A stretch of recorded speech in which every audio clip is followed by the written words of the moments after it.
সকালবেলাই নবনির্বাচিত এমপিরা শপথ নেবেন এবং মন্ত্রিপরিষদের শপথ হবে ওই দিনই বিকালে।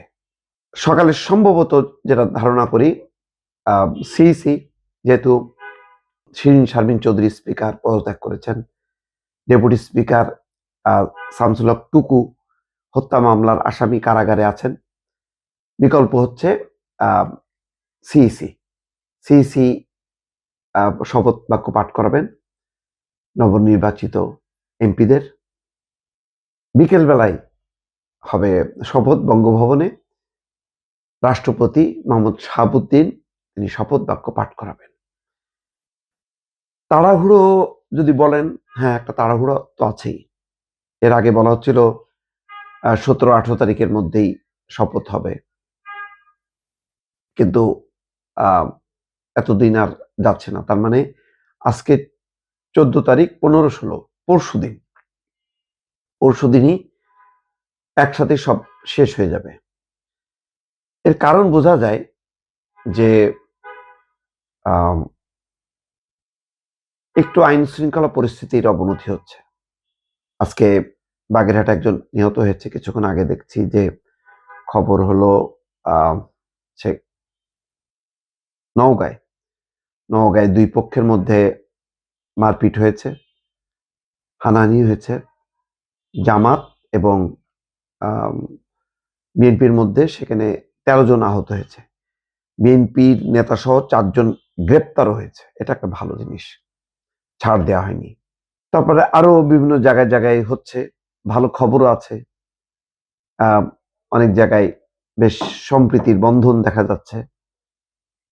যাই হোক, আইন শৃঙ্খলা পরিস্থিতির যথেষ্ট অবনতি হয়েছে। আইন শৃঙ্খলা বাহিনী কোনো নির্দেশনা পাচ্ছিল না। একটা রাজনৈতিক সরকার থাকলে তার নির্দেশনা যেভাবে আইন শৃঙ্খলা পরিস্থিতি নিয়ন্ত্রণ করা সম্ভব, বর্তমান ক্ষেত্রে যে সম্ভব নয় সেটা আর বলার অপেক্ষা রাখে না।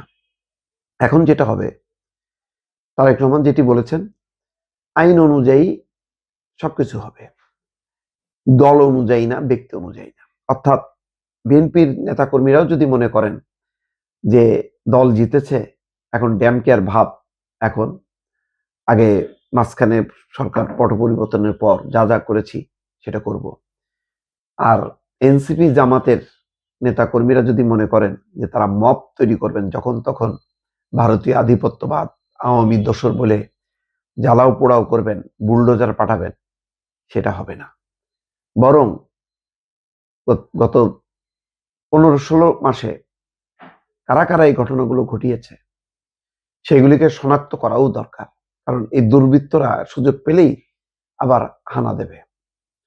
বিশ্ববিদ্যালয়গুলোর পরিস্থিতিও নাজুক, সেখানেও নিশ্চয়ই নজর দেওয়া হবে। ছাত্র প্রতিনিধি হয়ে শিক্ষকদেরকে হুমকি দেওয়া, আওয়ামী দোসর হিসেবে তাদের তালিকা প্রকাশ করা, যেটা রাজশাহী বিশ্ববিদ্যালয়ে ঘটেছে। ঢাকা বিশ্ববিদ্যালয়ে চাপ দেওয়া হয়েছে, শিক্ষকদেরকে টেনে ধরা হয়েছে, ধাওয়া করা হয়েছে। সে ভিডিওগুলি আছে না, ঢাকা বিশ্ববিদ্যালয় এবং রাজশাহীতে হয়েছে। তো আস্ফালন এমন ছিল যে সেখানে ছাত্রীরাও পর্যন্ত হিজাব পরে পুলিশের সাথে ধস্তাধস্তি করছে, বারবার জুলাই যোদ্ধা। এই জন্য তারেক রহমান বলছে, অপরাধকে ওই কোন জুলাই যোদ্ধা, 71 যোদ্ধা, কোন যোদ্ধায় মানে নামে চলবে না। কঠোরভাবে প্রথম দিন থেকে অ্যাকশনে যেতে হবে। আমি এর আগে বারবার বলছি, নির্বাচিত সরকার প্রথম 6 মাসে যদি আইন শৃঙ্খলা পরিস্থিতির উন্নতি না করতে পারে, সরকার শেষ। সেই জন্য প্রয়োজনে স্পট অ্যাকশন। আমি ক্রস ফায়ারও বলতে চাচ্ছি না, এনকাউন্টারও বলতে চাচ্ছি না, বন্দুক যুদ্ধ বলতে চাচ্ছি না। পশ্চিমা দেশগুলোতে যেভাবে হয়, স্পট অ্যাকশন, সাথে সাথেই বেশ কিছু অ্যাকশনে ঘটায় দিলে খবর হয়ে যাবে যে কেউ ছাড় পাবে না। একদম পরিস্থিতি এমন হবে, পুলিশ দেখলেও যাতে ওই রক্তের মধ্যে, শরীরের মধ্যে, রক্তের মধ্যে ঠান্ডা স্রোত বয়ে যায়, বরফের। এইরকম পরিস্থিতি যদি করা যায়, দেশ চালানো সম্ভব।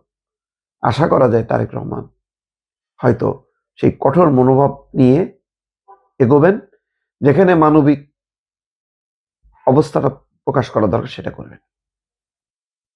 মন্ত্রিসভার শপথ হবে, এখন তো বোঝাই গেল বিকেল বেলায়। মন্ত্রী পরিষদে স্থান বারবার বলছি, যদিও তাড়াহুড়ো হচ্ছে, কিন্তু তারেক রহমান চেনেন, জানেন যদি সেইভাবে ভালো সৎ মানুষদের, যোগ্য মানুষদেরকে স্থান দেওয়া যায়, আমার ধারণা যে ভালো মন্ত্রিসভা হবে। দেখা যাক কি হয় দর্শক।